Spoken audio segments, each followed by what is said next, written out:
das aulas de Ciências da Natureza de 2018.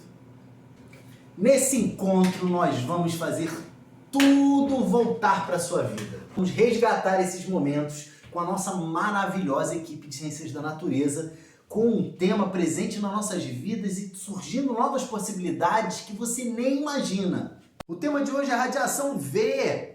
A vida na superfície terrestre só foi possível a partir do surgimento da camada de ozônio. O ozônio é um gás composto por moléculas com 3 átomos de oxigênio e é o único gás que filtra a radiação ultravioleta, exercendo um papel fundamental para a manutenção da vida na Terra. Distribuído em uma fina e instável camada na estratosfera, entre 25 e 30 km da superfície da Terra, a camada de ozônio absorve mais de 95% dos perigosos raios ultravioleta emitidos pelo Sol, protegendo o nosso planeta de uma superexposição a este tipo de radiação. A poluição provocada por nós humanos vem destruindo essa fina camada de ozônio e nos expondo aos efeitos nocivos dela, como envelhecimento precoce, mutações que podem ocasionar o câncer de pele e problemas no sistema imunológico, além de afetar a fotossíntese e toda a dinâmica ambiental do planeta. Para evitar a exposição da nossa pele, todos nós utilizamos protetor solar na praia exatamente para evitar o câncer de pele provocado por este tipo de radiação. O uso de protetor solar é um importante aliado contra o câncer de pele. Isso porque os raios ultravioleta presentes na luz solar são agentes mutagênicos e podem causar alterações permanentes na estrutura e fisiologia das células. Você já sabe, mas a nossa pele é constituída por camadas. A derme, a camada mais externa, sofre efeitos do UVA, enquanto a epiderme, a camada mais interna, pode sofrer efeitos do UVB, que é o eritema, pode causar o eritema, que é aquela vermelhidão na pele, e a gente precisa tomar conta disso.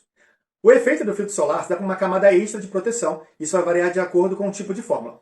Existem 2 classes de filtros solares, orgânicos e inorgânicos. Antes, eles eram classificados como filtros de efeito químico e filtros de efeito físico.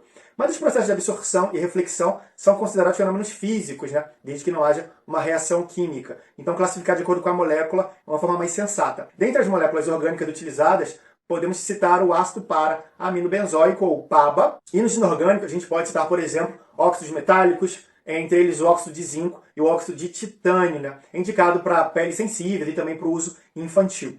Geralmente, os compostos orgânicos protegem a pele pela absorção da radiação e os inorgânicos pela reflexão dessa radiação.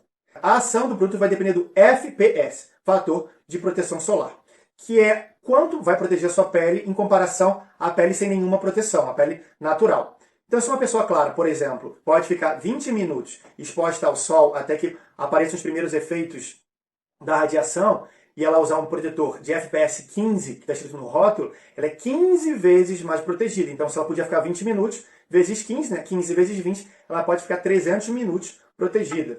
Então, por exemplo, se ela usar um fator 30, ela pode ficar 30 vezes mais protegida. Então, se ela podia ficar 20 minutos, agora 20 vezes 30, ela pode ficar 600 minutos protegida. Quanto maior o FPS, maior será a proteção. Então, vale a pena sempre se cuidar. Então, usem sempre filtro solar.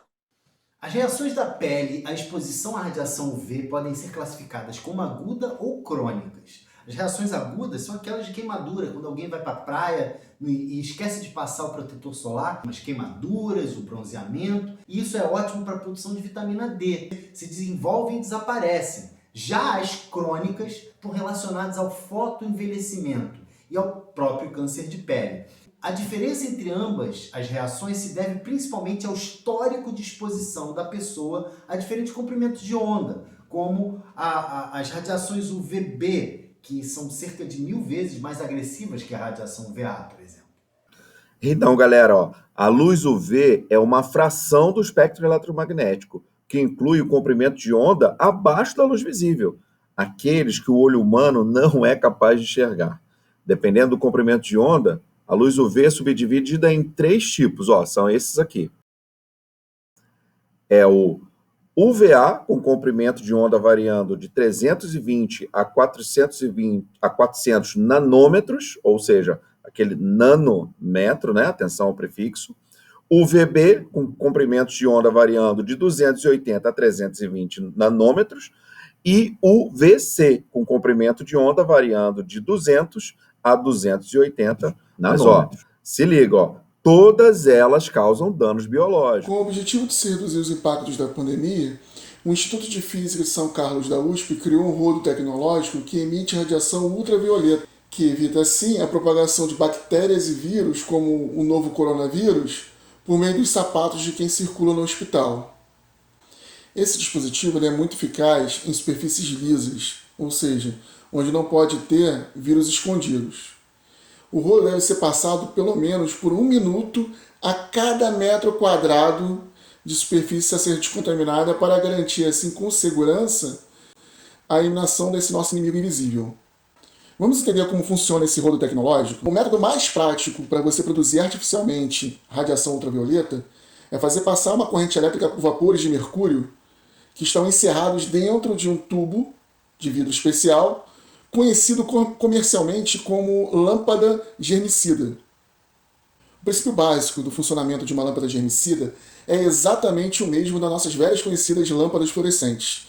Aqui ao lado podemos ver duas figuras, à esquerda representando a lâmpada fluorescente e à direita representando a lâmpada germicida. Você pode reparar que em ambas as lâmpadas existem 2 eletrodos, um em cada extremidade, um cátodo e um anodo. Eles possuem dupla função. A primeira é que quando a gente faz passar uma corrente elétrica por ele se aquece e com esse aquecimento, por um efeito chamado termoiônico, ele começa a liberar elétrons. A segunda função é que a gente consegue colocar no anodo, entre o anodo e o cátodo, uma diferença de potencial, ou seja, esses eletrodos estão em potenciais elétricos diferentes. A gente começa a acelerar esses elétrons no sentido do anodo. Tá? E esses elétrons acelerados, eles começam a colidir com os elétrons do vapor de mercúrio. O que acontece com esses elétrons? Eles pulam por uma camada eletrônica superior, fazem uma transição eletrônica, e quando eles retornam para a camada original, eles emitem radiação na frequência do ultravioleta. Como você viu anteriormente com o professor Gustavo, a radiação ultravioleta é dividida em 3 tipos, o VA, o VB e o VC, sendo essa última a frequência emitida no processo de excitação eletrônica do vapor de mercúrio. Okay? Bem, o bulbo de vidro da lâmpada fluorescente ele filtra toda a radiação ultravioleta gerada no processo e ainda é revestido com compostos fosforados, que geralmente é silicato de zinco ou tungstato de magnésio, que absorvem o ultravioleta e reemitem a luz na faixa do visível. Já nas lâmpadas germicidas, o bulbo não possui revestimento de compostos fosforados e o vidro que o constitui é feito de quartzo, que possui alta tramitância, ou seja, uma eficiência muito maior na transmissão dos raios ultravioletas gerados na excitação eletrônica do vapor de mercúrio. A radiação utilizada no rodo germicida é do tipo VC, a mais deletéria de todas, e segundo pesquisadores da USP, quando expostos a essa radiação, especificamente na faixa dos 254 nanômetros, o SARS-CoV-2 é reduzido a níveis indetectáveis, chegando a uma eficiência de 99,9% de eliminação do vírus. O vírus que causa a Covid-19, mesmo em grandes quantidades, pode ser inativado rapidamente pela radiação UVC. Esse método é extremamente importante na desinfecção de ambientes hospitalares e também outros ambientes de saúde. Além disso, é utilizado na pesquisa para inativação do vírus na produção de vacina. O SARS-CoV-2, que é o vírus causador da Covid-19, é da família dos coronavírus. Ele recebe esse nome porque na sua estrutura externa existem proteínas que têm picos parecendo uma coroa. Ele tem formato esférico e a sua estrutura é formada por uma bicamada de lipídios e proteínas estruturais. No seu interior está o seu material genético, que é o RNA. Logo, ele é um retrovírus. Entretanto, ele não tem a transcriptase reversa como outros retrovírus. A ação germicida do UVC acontece porque a radiação é absorvida diretamente pelas bases nitrogenadas pirimidinas que formam o RNA do vírus, o que leva à inativação viral por mutações nesse material genético. Também se sabe que os raios ultravioletas podem danificar os aminoácidos e as proteínas do revestimento viral, que os protegem ou permite que ele se ligue e infecte uma célula hospedeira. Segundo pesquisadores, comprimentos de onda de 222 nanômetros utilizados em equipamentos de desinfecção são seguros para o uso humano, pois são muito curtos para penetrar na pele ou nos olhos humanos, causando danos. E como é que funciona isso, né? A formação de um dímero, né, que são duas partes unidas, através da radiação ultravioleta, que é uma transformação fotoquímica, depende da luz. E ela possibilita uma ação nos ácidos nucleicos e uma ligação entre as piridinas sucessivas na fita do DNA. Então, essa formação desses dímeros é dada entre duas timinas adjacentes, como vocês podem ver, ou então uma timina e uma citosina. Então, essa é a forma que a ligação acontece. Então, meninos, como fazer para passar o rodo sem ter o rodo de ultravioleta ou em locais que você não possa utilizar o rodo de ultravioleta? Então eu tenho aqui a resposta para isso, que é a utilização de sabão, de álcool 70 e até mesmo de alguns polímeros que possam inativar o vírus. Nas aulas de biologia e química vocês já aprenderam sobre a composição dos sabões, em que os agentes tensoativos têm uma formação de cabeça-cauda, a parte polar e a parte apolar, e que por isso formam micelas. Semelhantes são atraídos por semelhantes. Contra os vírus, as micelas de composição vista desprendem-se da membrana e vão abrindo poros na mesma, desagregando-a lentamente. As proteínas S, M e E separam-se da membrana.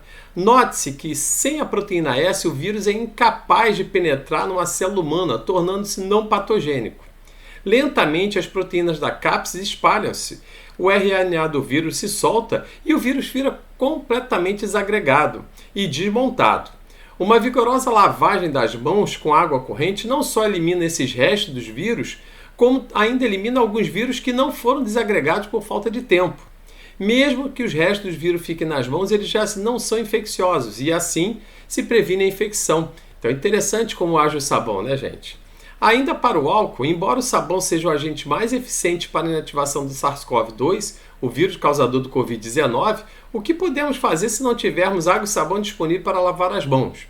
A resposta está em que desinfetantes, géis, cremes e toalhetes e líquidos que contêm um mínimo de 60% e no máximo de 80% de álcool são também muito úteis para a inativação do vírus. Os álcools mais utilizados nos desinfetantes e etc. são etanol, propanol e isopropanol, sendo que o isopropanol é o menos utilizado.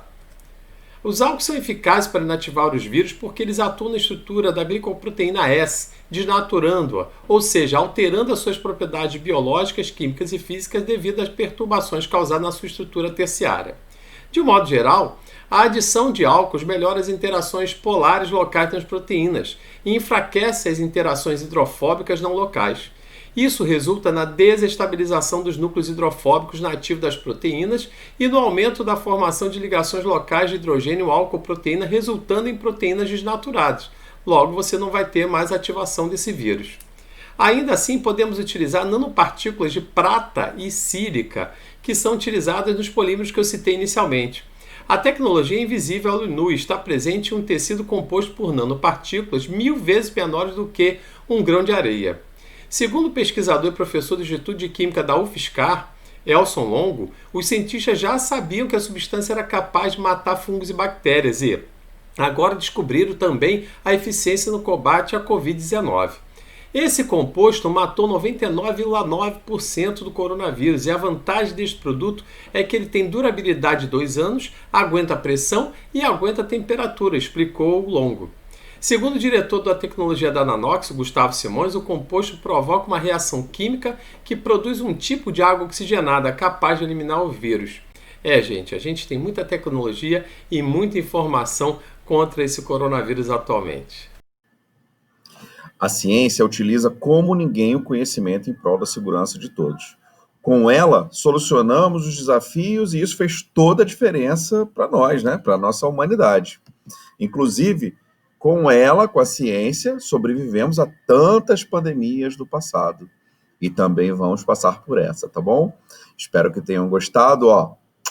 Um beijo da equipe de CN da terceira série para todos e todas. Tchau, tchau.